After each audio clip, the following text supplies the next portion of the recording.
manusia. Topik keempat ada kebutuhan dasar manusia. Topik 5 posisi kontrol restitusi. Topik ke-6 yaitu keyakinan kelas, dan topik ke-7 yaitu segitiga restitusi. Perubahan paradigma belajar. Anda dan teman Anda akan melakukan kegiatan cobalah buka. Anda adalah A, tugas Anda adalah mengepalkan salah satu tangan Anda. Coba Anda bayangkan bahwa Anda menyimpan sesuatu yang berharga. Nah, ini sangat berharga, tapi teman di sebelah Anda itu silakan boleh mengelitik, mengintimidasi, memarahi, sampai yang satu lagi bisa membuka kepalan tangannya. Nah, saya ingin siapa di sini yang bersedia ke depan untuk melakukan hal ini. Kita ingin melakukan perubahan paradigma tentang belajar dengan mengepalkan tangan. Ya, silakan Bu Ratu. Boleh satu lagi Petami, boleh, monggo silakan. Siapa yang mau mengepalkan tangan? Ya, monggo. Intimidasi sampai dibuka, sampai bisa membuka.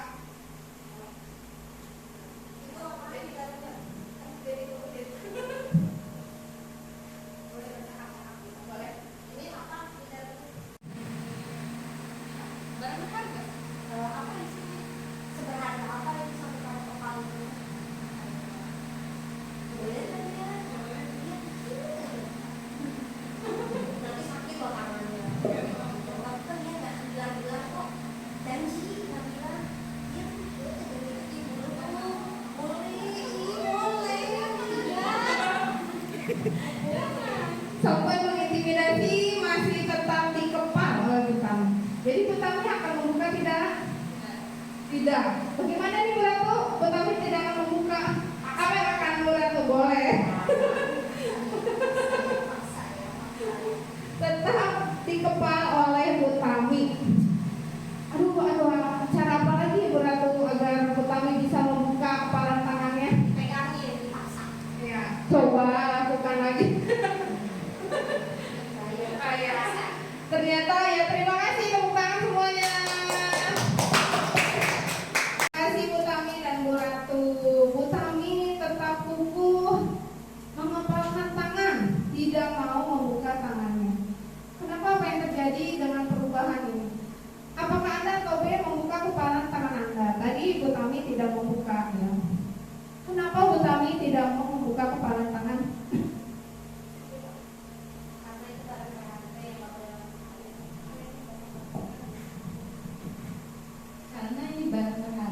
Yang harus dijaga. Oh, terima kasih Bu Tami. Katanya barang berharga yang harus dijaga. Dan Bu Ratu sudah membuka dengan cara yang baik-baik sampai cara mengintimidasi. Ternyata Bu Tami tetap menutup kepalan tangannya. Sekarang yang mau saya tanya, jadi siapa sih yang memegang kontrol? Bu Ratu atau Bu Tami? Bu Tami. Ya, ternyata Bu Tami. Artinya Bu Tami yang memiliki kepalan tangannya sendiri, dia yang punya kontrol atas dirinya sendiri. Dari sini kita belajar bahwa kita sebagai makhluk, sebagai manusia itu, kita punya kontrol atas diri kita sendiri. Dan orang lain itu tidak boleh berpengaruh terhadap kehidupan kita. Ya. Baik itu dari yang motivasi dari luar, itu datang ke kehidupan kita. Kalau kita punya pendirian yang teguh, berarti kita harus tetap mempertahankannya. Nah, itu adalah kesimpulan tadi permainan kepalan tangan tadi. Perubahan paradigma belajar ini adalah dari Dr. William Lesser. Dalam kontrol teori yang kemudian hari berkembang dan dinamakan choice theory. Jadi teori pilihan. Dalam melakukan beberapa miskonsepsi tentang makna kontrol. Jadi di sini terdapat ilusi bahwa guru itu dapat mengontrol murid. Kita sebagai guru itu ada ilusi bahwa kita bisa mengontrol murid. Ada ilusi bahwa semua penguatan positif efektif dan bermanfaat. Dan ilusi bahwa kritik dan membuat orang merasa bersalah dapat menguatkan karakter. Ilusi bahwa orang dewasa memiliki hak untuk memaksa. Nah, di sini apakah kita sebagai orang dewasa bisa memaksa anak atau tidak? Menurut Bapak Ibu bagaimana? Apakah kita bisa memaksa anak?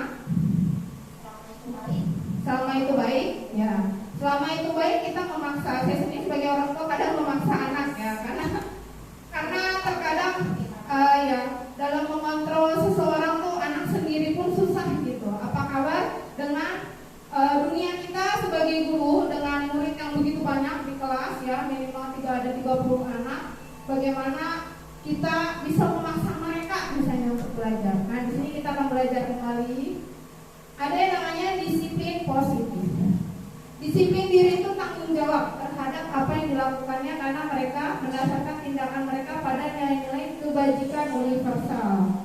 Disiplin yang dimaksud adalah disiplin diri yang memiliki motivasi internal. Nah, nilai-nilai kebajikan adalah sifat-sifat positif manusia yang merupakan tujuan mulia. Jadi apa sih tujuan hidup kita atau yang ingin dicapai setiap individu? Motivasi perilaku manusia. Di sini Diane Gossen dalam bukunya Restructuring School Discipline menyatakan ada 3 motivasi perilaku manusia. Jadi motivasi kita sebagai manusia pertama adalah untuk menghindari ketidaknyamanan atau hukuman. Yang kedua untuk mendapatkan imbalan atau penghargaan dari orang lain. Yang ketiga yaitu untuk menjadi orang yang mereka inginkan dan menghargai diri sendiri dengan nilai yang mereka percaya. Mungkin kalau anak murid kita lebih ke agar tidak dihukum, ya, senang mendapatkan penghargaan dari guru, ya, dari teman-teman seperti tepuk tangan, atau mungkin ada yang di kelasnya memakai tanda bintang setiap anak melakukan suatu hal yang baik. Nah, di sini mereka harusnya belajar menghargai diri sendiri dan nilai yang mereka percaya. Itu yang harus kita tanamkan pada murid kita.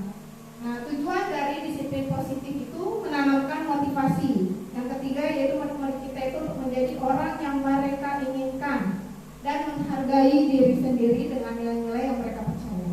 Karena di dalam kelas pun masih banyak ya anak-anak yang belum percaya diri. Nah, contohnya misalnya mengerjakan ulangan, masih nanya sama guru, sama temannya, padahal jawabannya mungkin sudah benar, tapi tidak percaya diri. Lalu murid-murid kita tuh harus memiliki motivasi intrinsik, berarti dari dalam diri bahwa saya ini percaya diri, saya bisa. Nah, itu adalah PR kita sebagai guru untuk menanamkan hal tersebut kepada anak murid kita.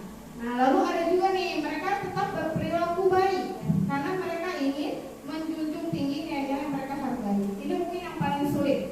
Kita sebagai guru tuh mereka dari dalam dirinya sendiri sudah ingin berperilaku baik, menanamkan disiplin positif. Hukuman, konsekuensi, dan restitusi. Hukuman itu bersifat tidak terencana atau tiba-tiba. Karena namanya anak misalnya melakukan sesuatu hal yang salah, mungkin kita juga kadang hilaf langsung melakukan hukuman, memberikan hukuman kepada murid kita.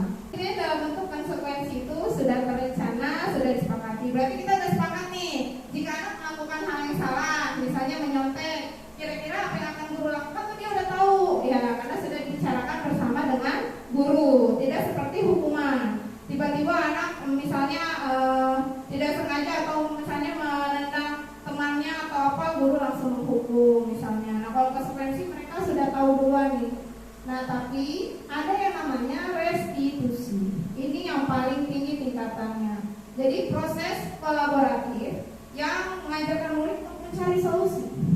Apa yang mereka kerjakan tuh kita cari solusi. Apa yang mereka lakukan kesalahan tuh kita membantu dia berpikir sendiri. Aku tuh kenapa sih sampai melakukan hal itu gitu? Kamu kenapa? Nah, kita akan tanya terus dan mereka juga harus tahu bagaimana cara memperlakukan orang lain. Bukan dipukul balas memukul. Nah, itu mungkin yang paling sulit untuk kita sebagai guru. Ada juga dihukum oleh penghargaan. Jadi tidak hanya hukuman yang biasa karena anak melakukan kesalahan, ternyata penghargaan juga tidak efektif karena pengaruhnya bisa jangka pendek dan jangka panjang. Contohnya anak jika selalu dipuji, diberikan penghargaan, jadi dia ingin melakukan hal baik tersebut karena ingin dipuji oleh gurunya. Nah, lalu penghargaan juga tidak efektif. Penghargaan bisa merusak hubungan, mungkin hubungan dia sama temannya. Misalnya, Tami, kamu di sini pintar sekali, dipuji terus oleh gurunya.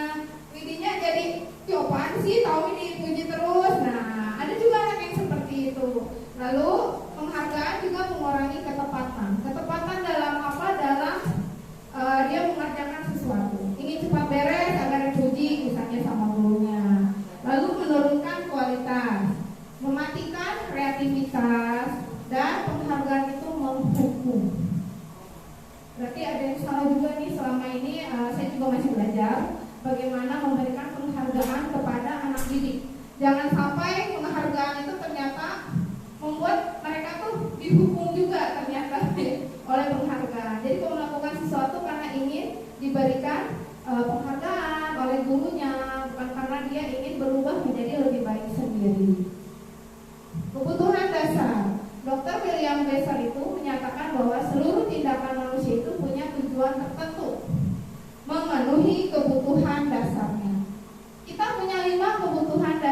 menurut William Glasser itu, nah nanti di sini kita akan belajar. Nah, kebutuhan dasarnya itu pertama, survival atau bertahan hidup. Itu ada fisiologis. Anak itu diberikan makan, tempat tinggal, ya, dan peralatan untuk belajar. Nah, itu adalah bertahan hidup. Diberikan uang jajan anak-anak. Lalu ada merasa diterima, cinta dan kasih sayang, love and belonging. Di sini juga ada kebebasan, ada kesenangan, fun, ada penguasaan power. Bagi seorang guru sangat penting bagi kita untuk mengetahui kebutuhan dasar murid. Jadi dari kalau ada murid bermasalah itu kita lihat di 5 kebutuhan dasar ini. Apakah sudah terpenuhi? Misalnya ada anak yang suka berantem ya. Ya, mungkin dia itu ya kurang kasih sayang dari ayah ibunya di rumah. Jadi ingin mendapatkan perhatian dari seorang guru. Ada anak yang terlihat seperti kelaparan, berarti bertahan hidupnya kurang ini. Mungkin maaf ya, atau kurang orang tuanya sedang tidak mampu memberikan makan yang bergizi atau apa. Ada juga nih kebebasan. Anak yang kurang bebas mungkin di sekolah jadi luar biasa. Seperti kasus misalnya Habibie di kelas yang luar biasa gitu. Mungkin karena di rumahnya dia dikekang, dia nggak berluka gitu. Mungkin sama orang tuanya seperti itu. Nah, lalu ada kesenangan. Tapi kita juga bisa nih mengukur diri kita sebagai guru. Nah, mari kita mengisi kuesioner. Di sini menarik karena saya sendiri kaget dengan nilai saya sendiri. Kebutuhan tertinggi saya itu apa? Nanti kita bisa sharing bersama-sama. Saya akan bagikan kuesionernya.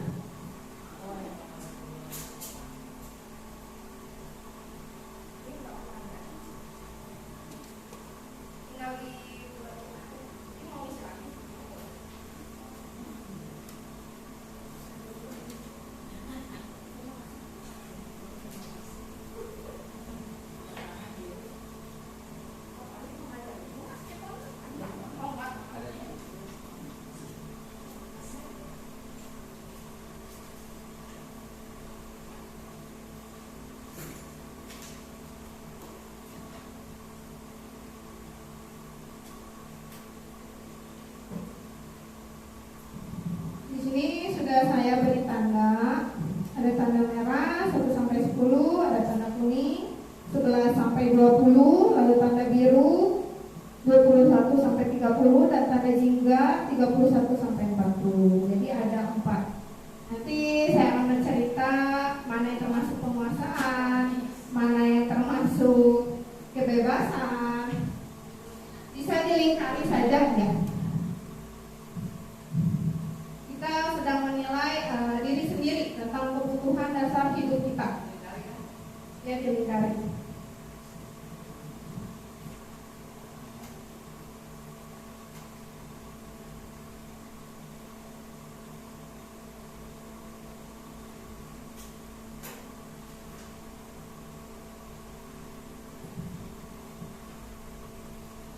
Di sini poin 1 ada tidak benar, poin 2 itu kadang-kadang, nomor 5 itu sangat benar.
setiap poin di 1 sampai 10 boleh dijumlahkan, tulis saja di bagian samping. Lalu 11 sampai 20 juga dijumlahkan.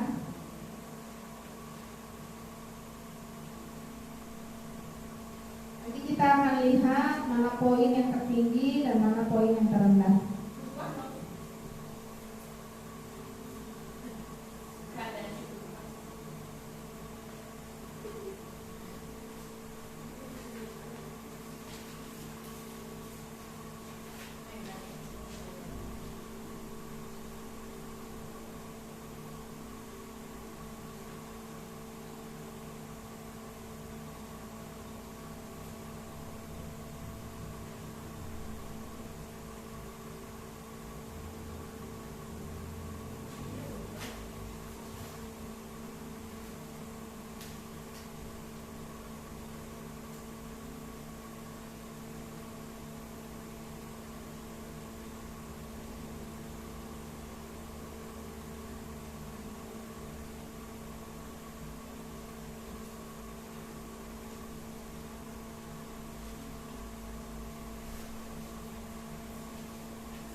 Ini juga bisa kita terapkan kepada peserta didik kita. Jadi seru nih, kita bisa tahu peserta didik kita dari kuesioner ini.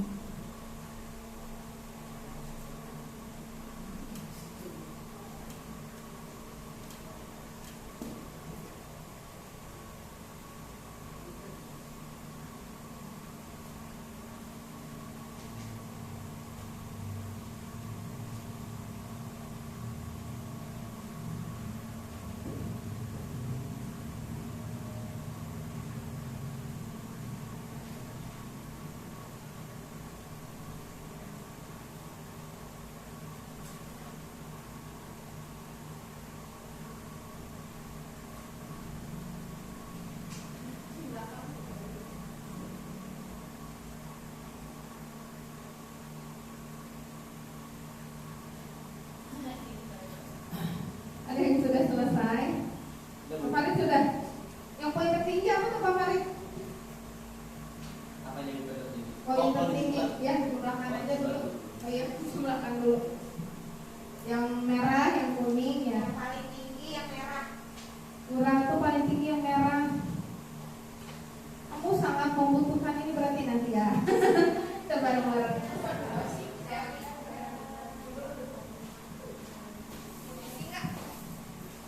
Saya yang biru, Bu. Biru. Saya yang biru. Ya.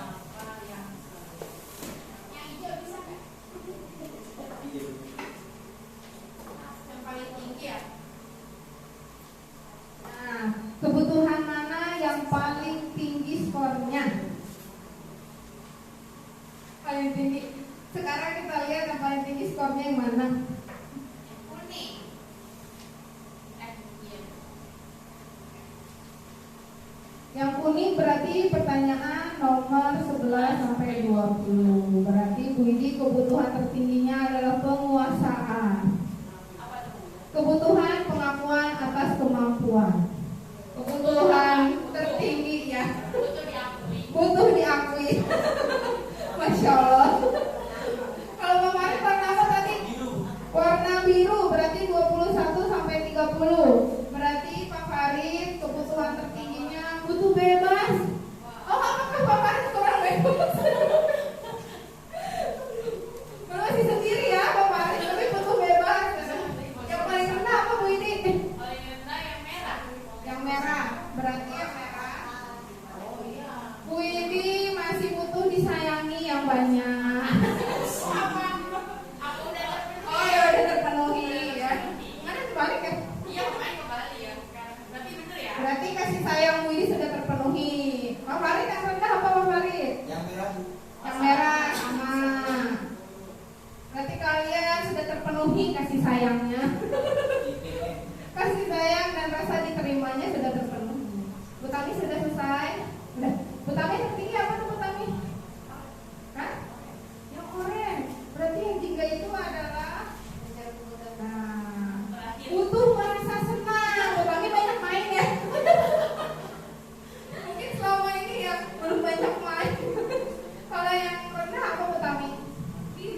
biru. Berarti yang biru adalah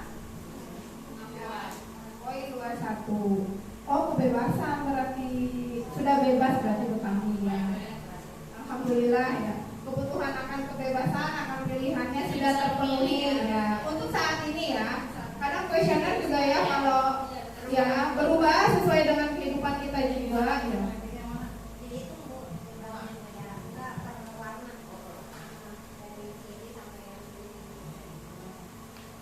Berat tuh sudah. Berat apa yang paling tinggi berat tuh? Oh yang merah. Kurang berarti. Kurang berarti. Kita harus menyayangi berat tuh berarti benar ya. Biasanya terima. Kurang disayangi. Yang sedikit apa poinnya berat tuh? Yang paling sedikit itu warna biru. Warna biru. Berarti sudah bebas ya. Alhamdulillah. Udah tahu Pak ya. Udah tahu. Bener ya? Benar tercermin ya. Alhamdulillah. Sudah bebas. Betul.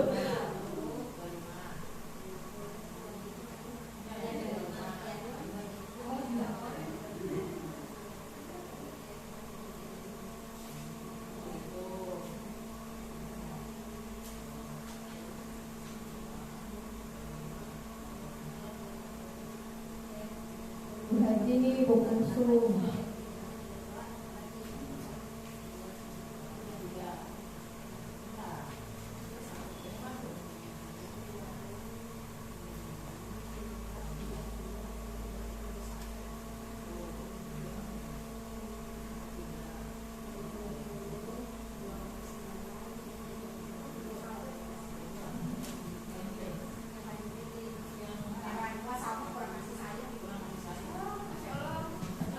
Bagaimana Ibu Haji?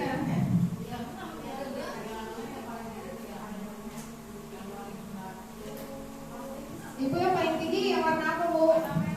Warna merah. Oh paling tinggi, butuh banget berarti disayangi.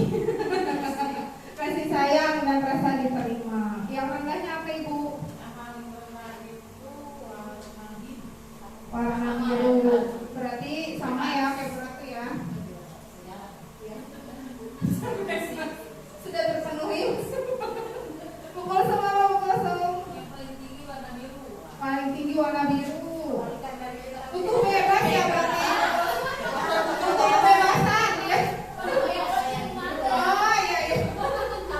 Yang ini yang sedikit apa? Pukul sama yang paling rendah apa? Oh merah. Ya. Sudah terpenuhi kasih sayangnya berarti ya. Masya Allah. Ya. Berarti aku ingin kamu bercerita apakah itu sama dengan apa yang Ibu Ratu rasakan saat ini? Tadi hasil kuesionernya? Enggak.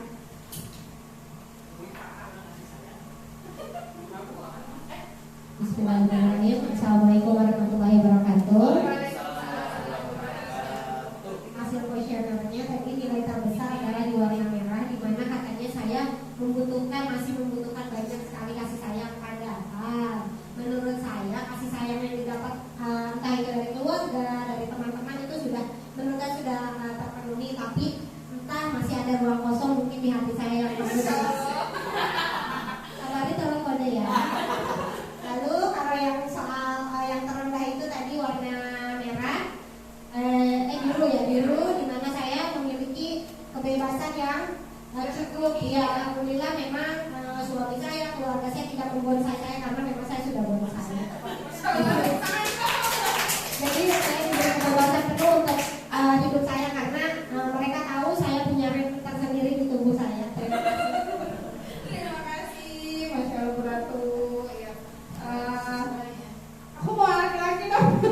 Pak Farid boleh ke depan bercerita apakah sesuai gitu tadi kuesioner yang sudah diisi oleh Pak Farid. Nanti saya bantu di depan. Kalau yang kuning kan kelihatannya kuning yang warna Warna aku ya.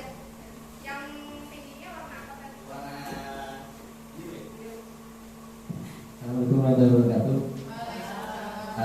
Kalau menurut saya pribadi, secara hasil dari kuesioner, kalau kebutuhan penguasaan atau pengakuan atas kemampuan, tadi saya 3 ya. Yang ini ya. Iya itu ya berarti Yang yang ini yang biru ya.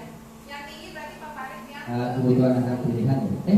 Mencerminkan kebutuhan kebebasan. Kalau untuk kebebasan alhamdulillah karena memang masih single jadi bebas semana-mana. Tapi kalau untuk kurangannya itu tadi yang kuning berarti yang kuning mana ya? Ini ya, kebutuhan pengakuan atas kemampuan. Oh gitu. Masih kurang. Kalau dari saya sih ya sih. Terima kasih Terima kasih Pak Farid. Alhamdulillah kita lihat dulu di sini. Apakah Anda telah bisa memenuhi kebutuhan dasar Anda sesuai dengan tingkatan yang Anda butuhkan? Lalu apa yang Anda rasakan bila kebutuhan Anda tidak terpenuhi? Pernahkah Anda berusaha memenuhi kebutuhan dasar Anda dengan cara yang negatif? Saya ingin Bu Idi boleh mewakili ya, bercerita ya. Apakah Anda telah bisa dari poin mungkin dari poin yang nomor 2 ya? Ya.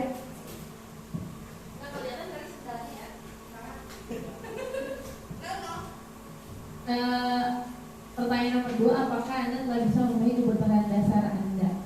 Berarti yang saya butuhkan ya. Tadi berarti yang poinnya paling tinggi, yang kuning. Apa tuh Bu? Yang kuning tentang pengakuan atas kemampuan. Berarti masih butuh diakui gitu ya? Apakah sesuai atau sebenarnya enggak sih gitu? Mungkin kadang kan dalam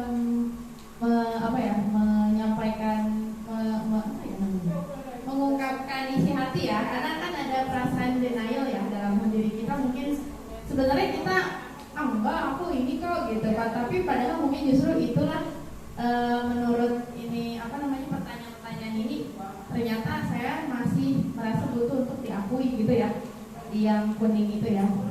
Kalau dilihat dari poin-poinnya juga, apakah saya telah bisa memenuhi kebutuhan dasar pada poin yang 11 sampai 20 itu, menurut saya sih bisa ya, sebagian mungkin seperti tadi saya takut mencoba hal-hal baru.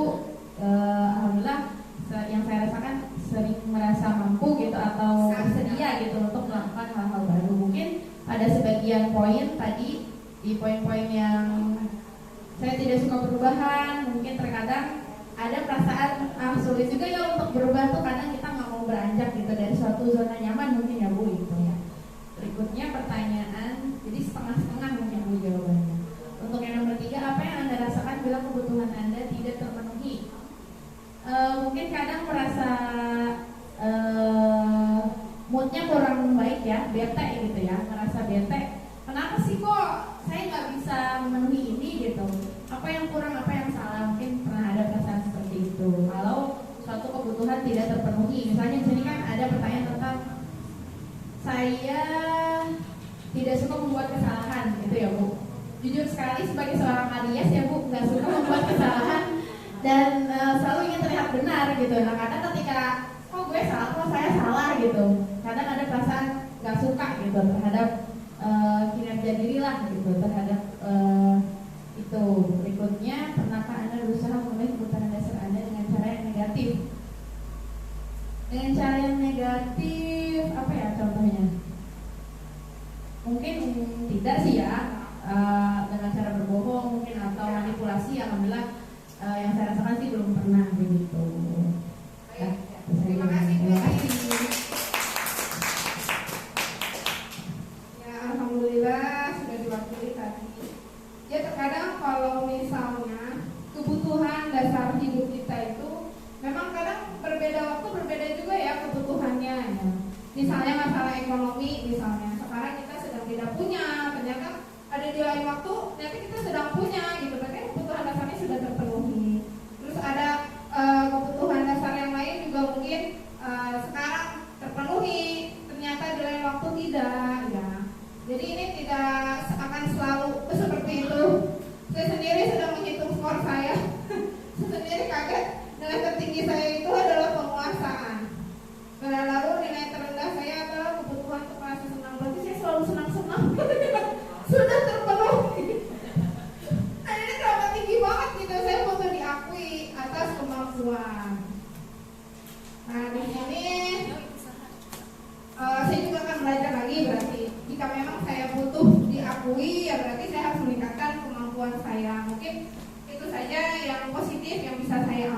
diri saya sendiri. Di sini kita lihat lagi, kita punya kasus nih, suatu kasus di sekolah. Dinda, seorang anak kelas 3 SD, tiba di rumah sepulang dari sekolah, menangis dan mengadu pada ibunya bahwa dia benci pada Ibu Rani, itu gurunya dia. Menurut Anda, kebutuhan apa yang berusaha dipenuhi oleh Dinda jika jawabannya seperti ini? Ada 4 poin di sini. Yang pertama, Dinda tuh mengadu ke ibunya bahwa aku tidak boleh bersenandung waktu mengerjakan tugas. Katanya kelas harus tenang, tidak ada suara, kan nggak seru jadinya, kata dia gitu bilang ke ibunya. Lalu yang kedua, ibu guru tidak menyapaku hari ini, padahal aku pakai jepit rambut baru. Lalu yang ketiga, aku sebel gambarku tidak rapi, malah ibu guru nunjukin ke teman-temanku di depan kelas. Yang keempat, aku bosen, masa belajarnya cuma gitu-gitu aja, dengerin ibu guru aja. Nah di sini saya ingin ada yang ke depan boleh menyampaikan kira-kira yang pertama itu kebutuhan Dinda itu apa sih yang belum terpenuhi dari 4 ini. Karena di teori William Jaspers itu bertahan hidup itu harusnya sudah terpenuhi. Karena setiap manusia kan butuh makan, butuh tempat tinggal, ya. Nah di sini ada 4: penguasaan, kasih sayang, kesenangan, dan kebebasan. Menurut Bapak Ibu, yang poin pertama ini masuknya kemana? Dia butuh apa sih Dinda itu saat dia mengadu ke ibunya seperti ini? Kita juga pasti punya murid nih, banyak suka ngadu gitu ya. Ke orang tuanya, aku digini di kelas sama Bu Guru, sama Pak Guru. Nah, di sini yang pertama butuh apa ya Dinda? Beda-beda ya tiap poinnya. Tiap poin Beda. Yang pertama apa Bu Tami? Kebebasan. Ya betul, yang pertama itu dia butuh bebas. Jadi pengen apa ya, di kelas tuh harusnya boleh gitu. Aku tuh kalau ngapain itu harusnya boleh sama Bu Guru. Tapi kan ya pada di kelas itu kita punya keyakinan kelas sendiri, tidak boleh mengganggu teman. Ya, mungkin anaknya ini tidak ini ekspresi betul Bu Tami. Lalu yang kedua, ibu guru tidak menyapaku hari ini, padahal aku pakai jepit rambut baru. Biasanya perhatian tuh. Betul ya, butuh kasih sayang. Lalu yang ketiga nih, aku sebel gambarku tidak rapi, malah ibu guru nunjukin ke teman-temanku di depan kelas. Ya, penguasaan. Berarti yang satu lagi, aku bosen. Masa belajarnya cuma gitu-gitu aja berarti. Kesenangan. Saya tidak suka membuat kesalahan gitu ya Bu. Jujur sekali sebagai seorang alias ya Bu, nggak suka membuat kesalahan dan selalu ingin terlihat benar gitu ya. Karena ketika gue salah, kalau saya salah gitu. Apa peran guru dalam video tersebut menurut Bapak Ibu? Apakah sudah betul yang dilakukan oleh ibu gurunya? Ya, membuat kesepakatan betul Bu. Nah di sini tapi guru masih sebagai pemantau. Nah kalau yang satu lagi bisa kita lihat. Jadi guru tadi yang tadi itu masih memantau saja. Di sini terlihat perbedaan pemantau dan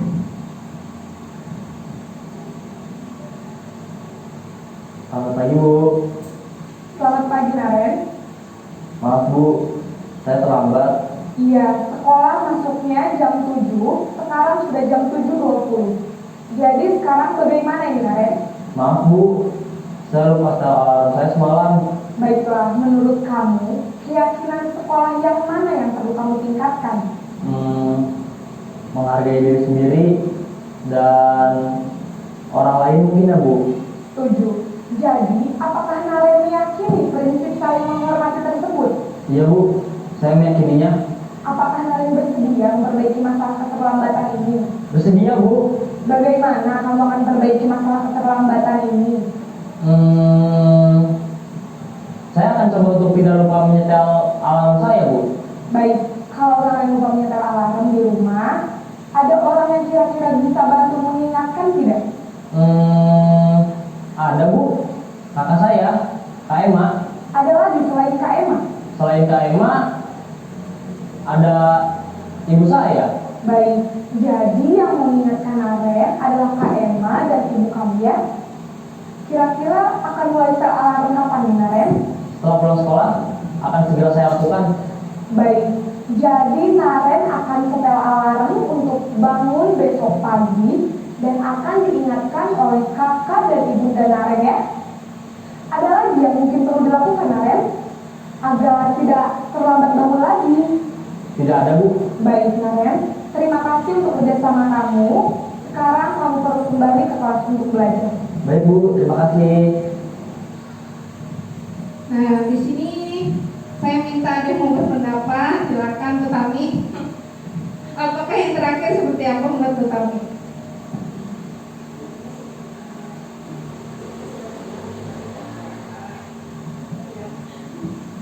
Ya, menurut saya video yang terakhir gurunya sudah benar memberikan arahan dan mengingatkan anak untuk kembali membuat kesepakatan dan membuat mencari solusi dari apa yang sudah dilakukan oleh anak tersebut, dari kesalahan tersebut apa yang bisa diperbaiki oleh anak. Terima kasih Bu Tami, ya betul sekali. Nah di sini peran guru tersebut sebagai manajer. Jadi hal tertinggi di guru itu kalau menghadapi masalah anak itu ada peran tertingginya yaitu sebagai manajer. Nah, kita sudah berpendapat tadi. Nah, di sini namanya adalah posisi kontrol restitusi. Jadi yang tadi kita lihat itu adalah bagaimana ada 5 posisi kontrol yang diterapkan guru. Sebenarnya tidak guru saja, orang tua juga bisa melakukan posisi kontrol ini. Yang pertama yaitu penghukum, seperti yang tadi. Ada yang mudah sekali mungkin ingin membuat anak jerah. Setelah dihukum, anak tidak akan melakukannya lagi, padahal itu salah. Lalu ada pembuat rasa bersalah. Nah ini kalau zaman sekarang mungkin anak takutnya overthinking ya, berpikir berlebihan. Kenapa sih Bu Guru sampai segitu sedihnya karena kelakuan saya? Nah itu di sini pembuat rasa bersalah. Ada sebagai teman. Nah sebagai teman di sini berarti guru ingin merangkul siswa tersebut dan tidak istilahnya ayolah berteman bersama ibu. Karena guru merasa jika berteman mungkin anak tidak akan melakukan kesalahan yang sama. Ya. Lalu sebagai pemantau, guru sudah mengobservasi.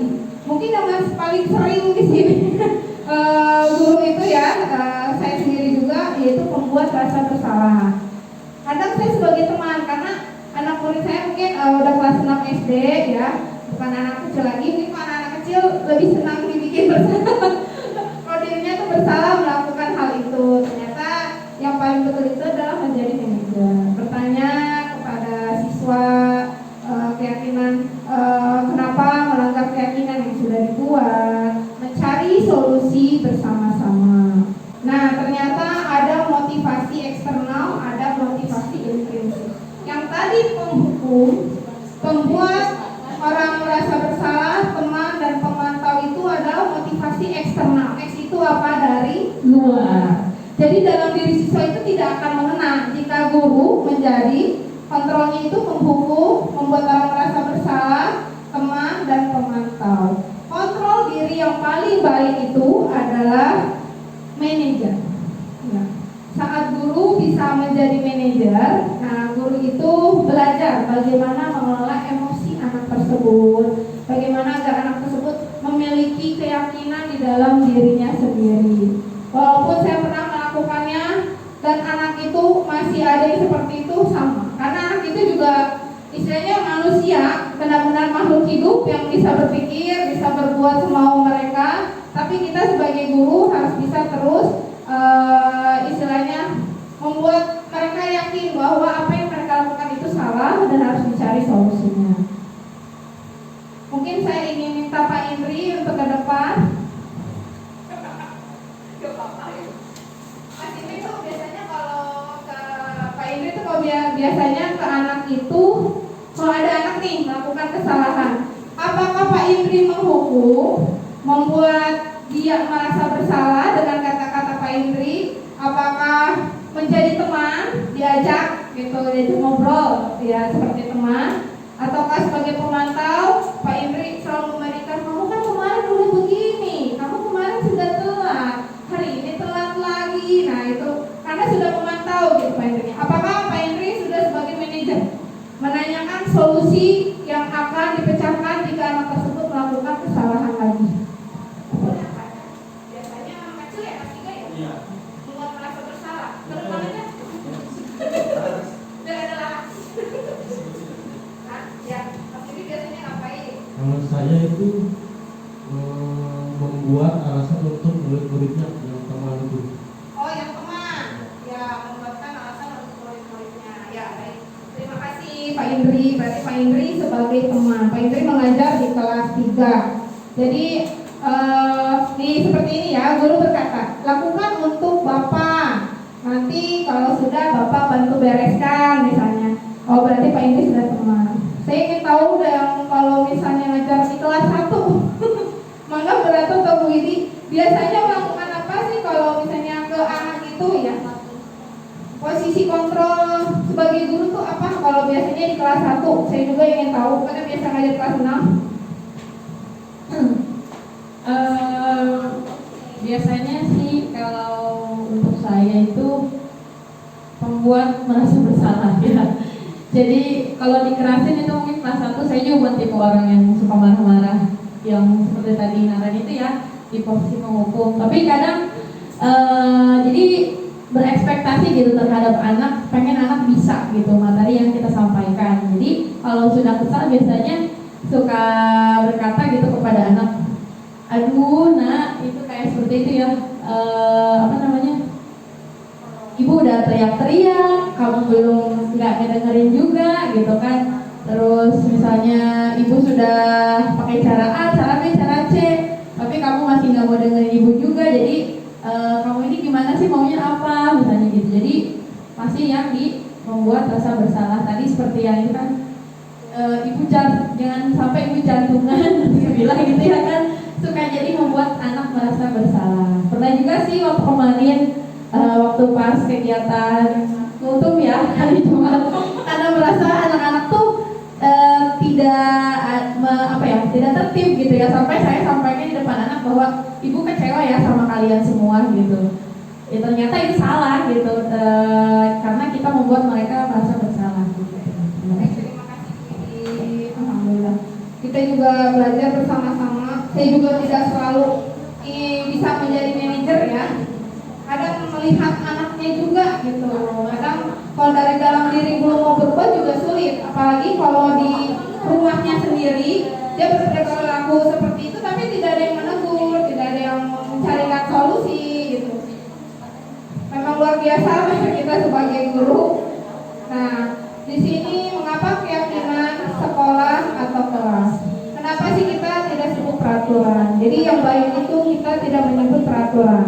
Mungkin peraturan sudah ada di sekolah seperti seragam ya, kegiatan apa saja di hari Jumat itu. Nah, suatu keyakinan akan lebih memotivasi seseorang dari dalam atau memotivasi secara intrinsik. Seseorang akan lebih tergerak dan bersemangat untuk menjalankan keyakinannya daripada hanya sekedar mengikuti serangkaian peraturan. Menurut dosen sendiri di tahun 1998, dia inginnya tuh istilahnya dari motivasi dari dalam diri anak. Tapi sebenarnya itu sulit ya.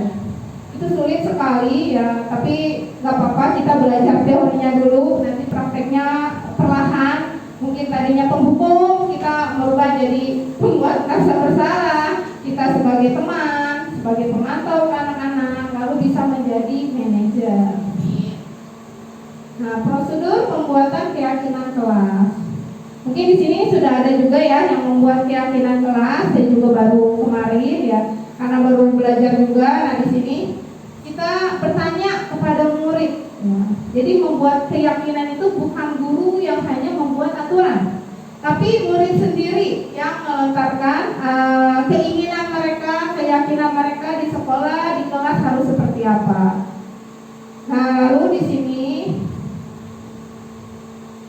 contohnya keyakinan kelas 1, setiap anggota kelas perlu belajar. Beda dengan keyakinan kelas 5. Mereka pasti sudah lebih, istilahnya pikirannya sudah lebih terbuka. Jadi keyakinannya seperti ini, kalau kelas 1 harus senang katanya, bisa belajar, bisa senang, bisa melakukan tugas dengan baik, menghargai. Di kelasnya pengen aman loh anak kelas 1 ya. Kalau keyakinan kelas 5 ini contohnya bersikap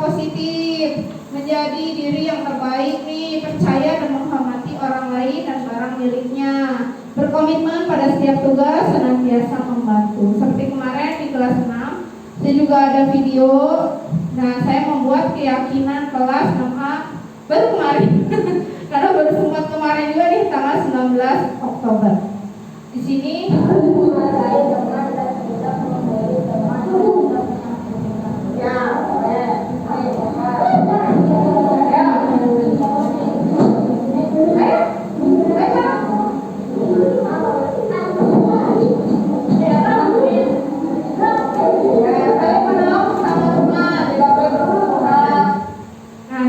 banyak sekali yang menulis di post-it itu tidak membuli teman. Mungkin itu yang di kelas saya yang dirasakan tuh, mungkin mereka masih ada saling bully. Nah, itu yang mereka rasakan. Jadi dalam post-it yang sebanyak itu, yang 30 lebih, emang ada beberapa yang tidak masuk, itu tidak membuli, itu banyak sekali. Tidak membuli teman, tidak memukul teman, karena memang itu adanya di kelas saya. Luar biasa murid-muridnya. Jadi di sini saya buat keyakinan. Dan tadi pun istilahnya ada yang berkata kasar pun balik lagi, baru kemarin bikin katanya, baru kemarin bikin keyakinan kelas, kamu udah ngomong kasar lagi, kata temannya gitu. Karena ini mereka sendiri, bukan saya yang meminta mereka menulis itu gitu. Oh, banyak yang bullying, tidak boleh bullying, saling menolong sama teman. Mungkin dia merasa ada yang belum menolong, ya sepertinya seperti itu.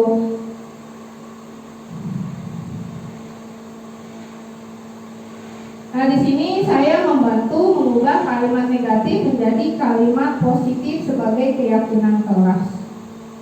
Seperti dia bilang tidak pukul-pukulan, berarti artinya saling menyayangi.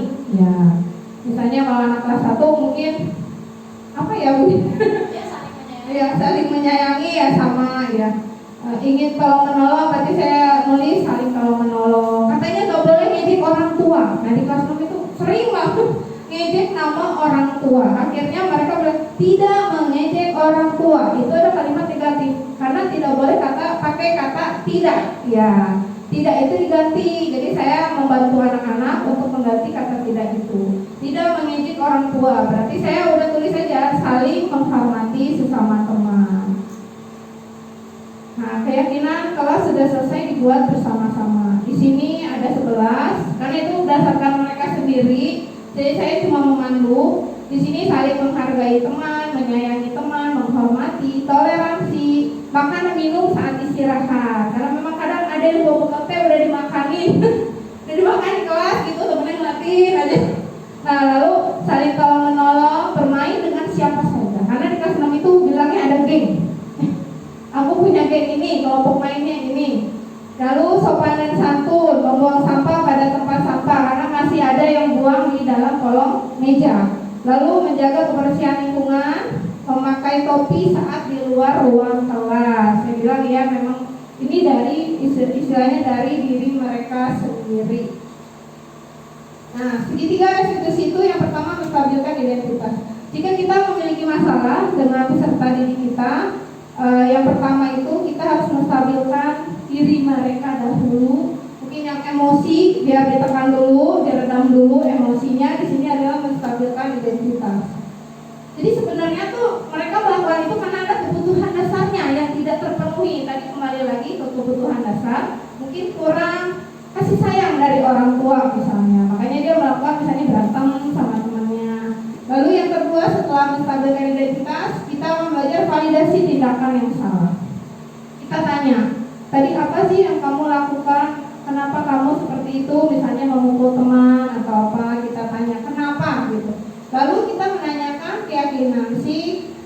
The belief di sini teori kontrol menyatakan termotivasi secara internal, identitas. Kalau ini sudah dilaksanakan, yang kedua sudah dilaksanakan. Mudah-mudahan saat menanyakan keyakinan, anak tersebut meyakini kok. Oh iya, saya harus menyayangi teman, tidak boleh pukul-pukul teman lagi. Di sini ada contoh kasus saya di kelas 6A.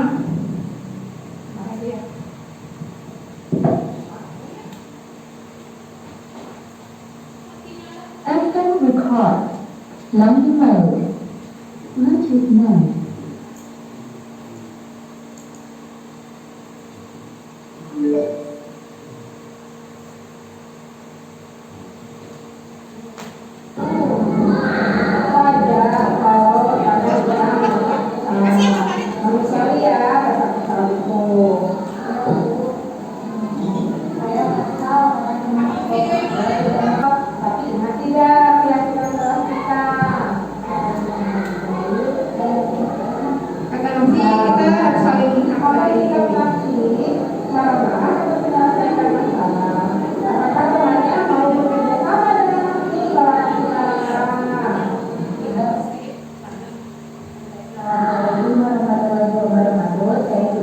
Aulia di kelas 6A SD Yogyakarta. Saya senang belajar dengan keluarga karena walaupun saya salah, saya tidak dihukum. Saya lebih kuliah karena bukan bisa. Terima kasih Bu. Assalamualaikum warahmatullahi wabarakatuh. Tadi saya dengan Napsi di sini saya menanyakan dan tadi menstabilkan identitas dahulu. Lalu validasi tindakan apa sih yang salah yang dilakukan? Di sini adalah kasusnya yaitu saat diskusi kelompok marah-marah. Tapi emang betul saat itu cuma memang di hari kejadian itu nggak langsung saya begini karena saya juga baru dapat teorinya. Dia pernah marah-marah, benar-benar marah karena teman-teman sekelompok itu nggak mau kerja. Ya, job itu dikelompok-kelompokin. Karena kan saya pilih ya, ada istilahnya anak yang lebih bisa sama yang perlu dibimbing tuh saya pilih. Nah, dia tuh tidak mau membantu teman juga, mengerjakan aja terus sendiri, marah-marah. Tapi saya memang tanya ke guru kelas 5-nya, memang seperti itu. Ya, walaupun pintar tapi kepeduliannya masih kurang. Ya, kepeduliannya masih kurang. Jadi bawaannya marah-marah karena temannya tidak bisa, nggak mau kerja. Tapi saat di sini saya juga pernah nanya sih sama anak-anak, Ibu pernah menghukum kalian nggak? Saya pernah nanya gitu. Enggak Bu. Ya beberapa ada yang ngomongin yang mungkin guru sebelumnya ya. Bu pernah tapi Bu sama ini katanya diginiin. Bu pernah ini disuruh sit up gitu. Ya saya tanya, saya ingin tahu gitu. Apakah saya pernah menghukum mereka? Ternyata mereka merasa tidak dihukum. Tapi saya emang bawel sih ya.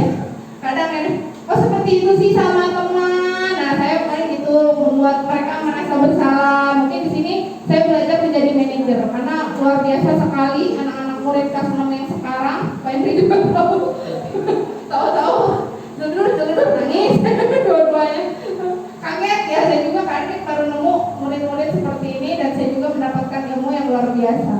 Jadi di segitiga restitusi ini yang memang berbentuk segitiga, pertama kita stabilkan identitas anak dahulu. Nah, setiap orang itu pasti melakukan kesalahan. Gak kamu doang, ibu juga punya kesalahan. Nah, lalu kamu bukan satu-satunya yang pernah melakukan ini. Jadi anak merasa, oh bukan aku aja, masih ada temannya. Tapi tidak sampai di sini. Kalau sampai di sini, anak akan merasa, orang lain juga gitu. Nah, kita lanjutkan ke validasi tindakan yang salah.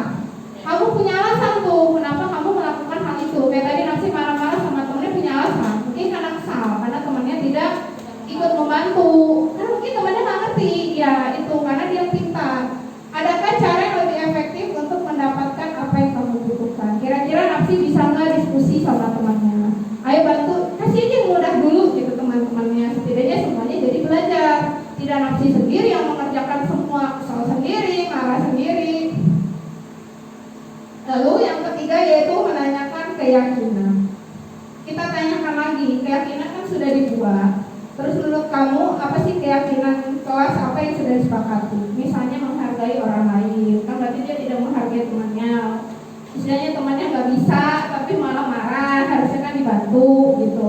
Nah lalu kamu ingin jadi orang seperti apa? Dia meminta maaf akhirnya walaupun tadinya masih kesal.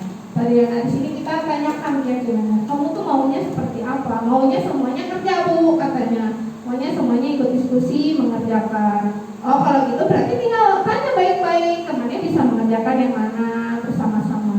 Saya memberitahukan seperti itu. Mungkin di yang kelas lain juga ada yang lain.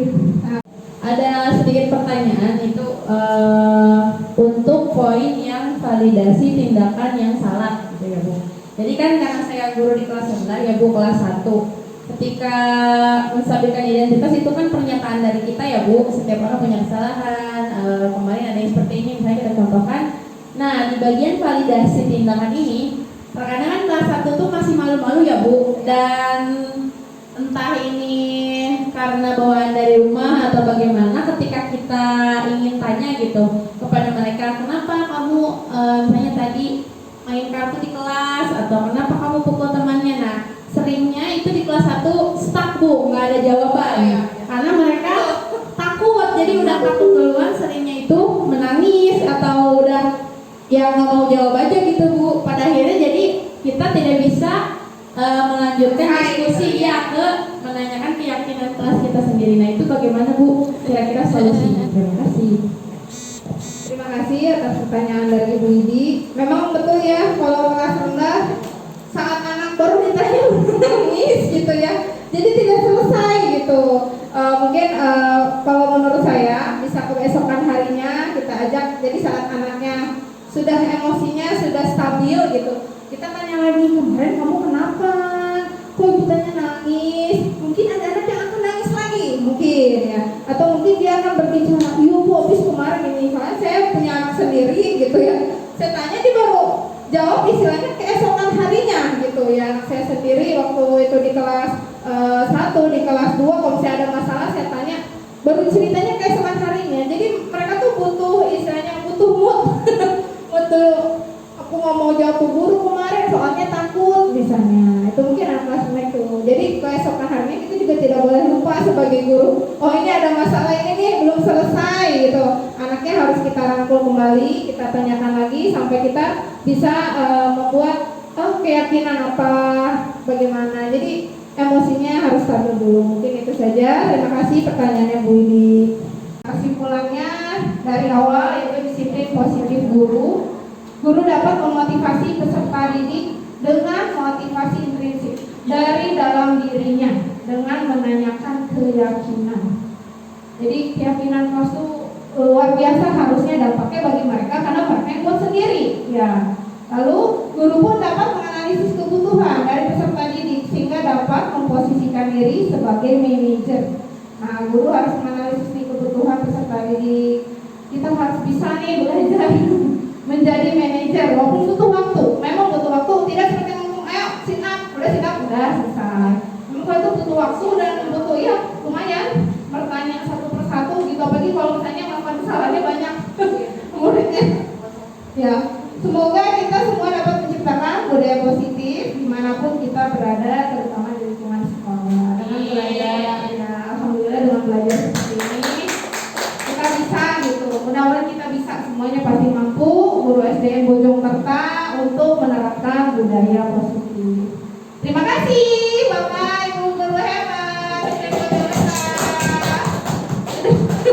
mengikuti tentang penanaman budaya positif di sekolah. Mohon maaf jika saya punya salah kata dan perbuatan. Wassalamualaikum warahmatullahi wabarakatuh.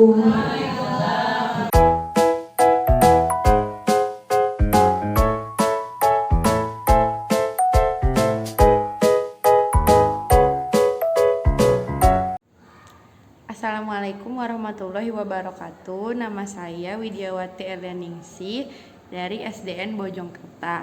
Alhamdulillah saya berkesempatan mengikuti diseminasi yang disampaikan oleh Ibu Anissa Riani, CGP dari SDN Bojongkerta.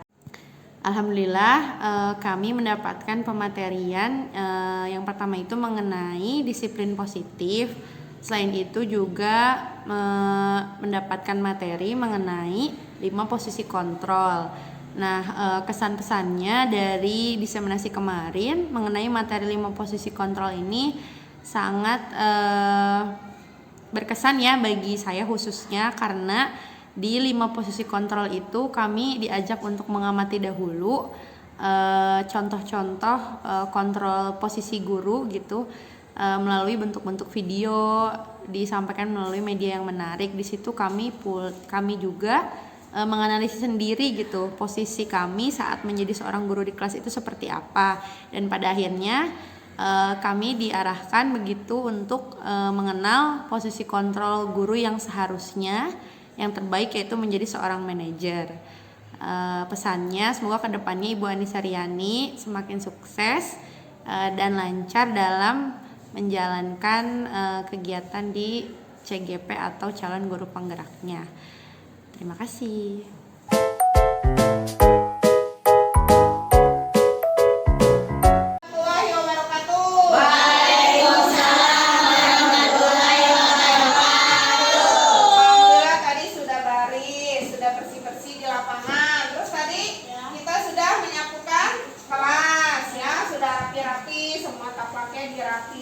Sudah berdoa, sudah membaca Asmaul Husna. Hari ini nih coba lihat. Ibu punya nih ada 2 kertas pleno di sini. Keyakinan kelas 6A. Sebelum membuat keyakinan, kalian tahu tidak aturan di sekolah apa saja? Satu. Ya boleh, jangan buang sampah sembarangan, betul. Jangan membuli, betul. Kalian misalnya kalau seragam bagaimana? Tidak pakai topi di kelas, betul. Ada lagi nggak yang lain? Tidak boleh jajan saat jam pelajaran. Ya, tidak boleh jajan saat jam pelajaran. Apalagi kalau aturan sekolah, nih udah kalian tahu. Ada aturan memakai seragam. Seperti hari ini, semuanya sudah belum pakai seragam yang betul? Belum. Ada yang belum, ada yang sudah, nggak apa-apa. Nanti diperbaiki. Mungkin ada yang lupa. Nah, berarti kayak Davi nih, dia pakai jaket. Harusnya di Davi, ya. Nah, ini kita ya kecuali sakit dari jelang sampai ini. Aturan di sekolah harus tepat waktu, tidak datang ke sekolah. Berarti itu namanya apa? Disiplin. Ya betul, disiplin waktu. Pulang juga tepat waktu. Berarti ibu juga nggak boleh membuat kalian pulangnya lebih telat dari pukul 11.20. Kecuali ada acara lain pulangnya lebih cepat, nggak apa-apa ya. Nah di sini ibu mau ngasih selembar nih satu-satu. Kalian isi.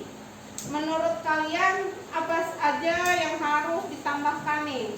Keyakinan kelas, kita membuat keyakinan kelas. Jadi bukan hanya aturan, ya, bukan hanya aturan di sekolah. Misalnya katanya tadi jangan membuli, boleh kalian tulis tidak boleh membuli teman. Boleh narik kerudung? Sama. Berarti tidak boleh menarik kerudung lagi. Itu yang akan kalian yakini dan akan kalian lakukan. Misalnya aku suka apa ya? Aku suka ngedikin teman. Berarti tulis tidak boleh mengejek teman. Misalnya kayak gitu ya. Boleh tulis banyak gak? Boleh. Berarti tulisannya tapi harus terbaca dengan baik. Tulisannya harus rapi. Karena nanti setelah ditempel di sini atau ada yang mau membacakan, harus terbaca oleh ibu guru dan teman-teman yang lain. Ya, jadi tulisannya harus rapi. Kalau ada pulpen pakai pulpen. Bu, kalau pulpen berwarna boleh, Bu? Jangan pakai yang hitam macam ini. Bea. Nih, tulis dulu sekarang. Menurut kalian regulasi sekolah di kelas harus seperti apa? Mas tuh.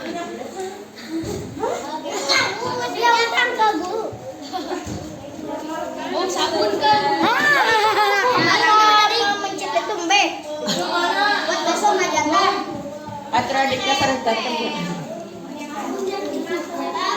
Harus semua.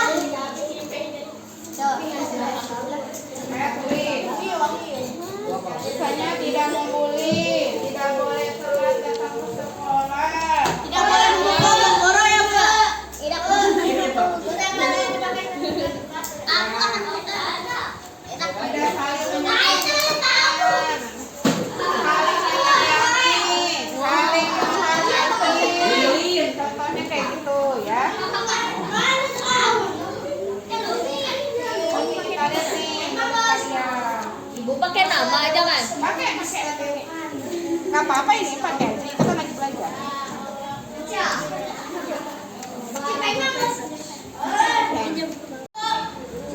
Sini mana yang ulang lagi? Sini bacain. Ke maju. Kayak apa? Sama.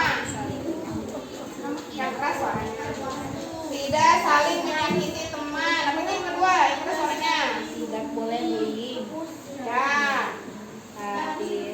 Sudah menarik-narik maju kerudung dan lain-lain. Ya. Harus baik ya. Lagi ini. Oke. Beda di sini. Di bawah. Ya. Tidak boleh mengejek nama orang tua. Lanjut lagi. Ya, sama.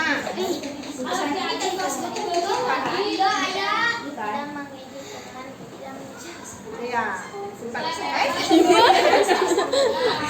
Sasa. Menghargai teman dan tidak membuli teman dan tidak menyakitinya.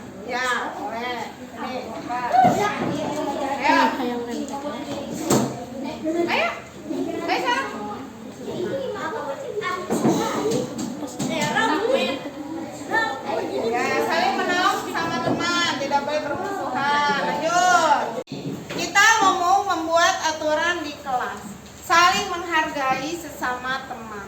Menurut kalian ini kalimat positif atau negatif? Positif. Positif, karena ini dari nafsi, karena sudah saling menghargai sesama teman. Dari V, 1, tidak saling menyakiti teman. Positif atau negatif? Negatif. Nah, maksudnya positif dan negatif itu, ini kalimatnya bagus, cuma masih negatif, jadi kita jangan pakai kata tidak. Nah, kita ubah nih ya, kalimatnya yang V menjadi jangan pakai kata tidak. Nah, pertama tadi saling menghargai sesama teman.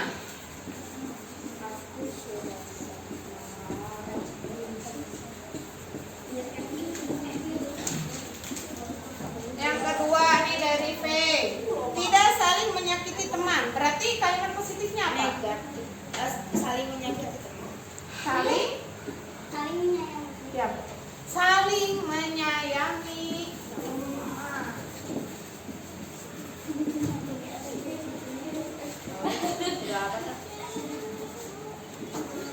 Abu 3 aja.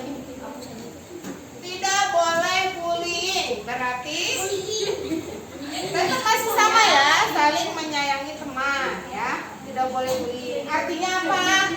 Tidak menyakiti, tidak bullying, berarti harus saling menyayangi. Lanjut. Tidak memakai sepatu di dalam kelas. Tidak menarik-narik baju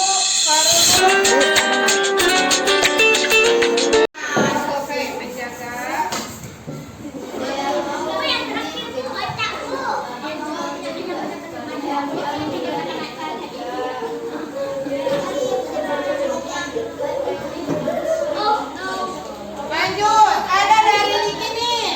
Tidak boleh membuli teman, nggak masuk. David, tidak boleh mengejek teman, nggak masuk. Pari, tidak boleh bullying, saling menghargai sudah. Fahri, tidak mengejek-ejek teman, menghargai sudah. Raffi, tidak boleh membuli. Delisa, tidak boleh mengejek teman, sudah.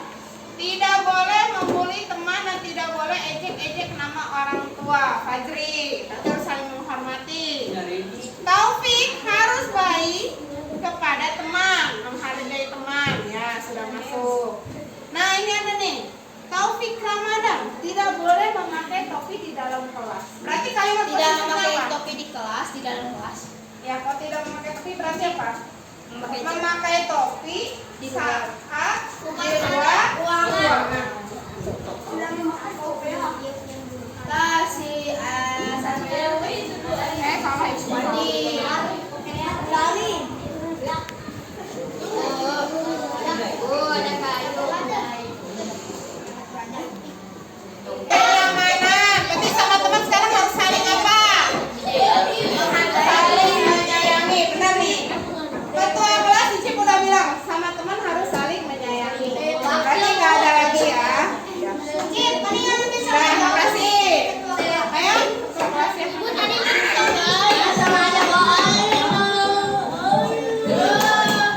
Nah, sekarang berarti nafsi keyakinan kelas kita apa aja harus dijalankan sama nafsi? Sopan santun sama guru dan teman. Sopan santun sama guru dan teman. Itu yang paling pertama. Keyakinan kelasnya nafsi, berarti keyakinan dalam hati. Sopan santun kepada guru dan teman.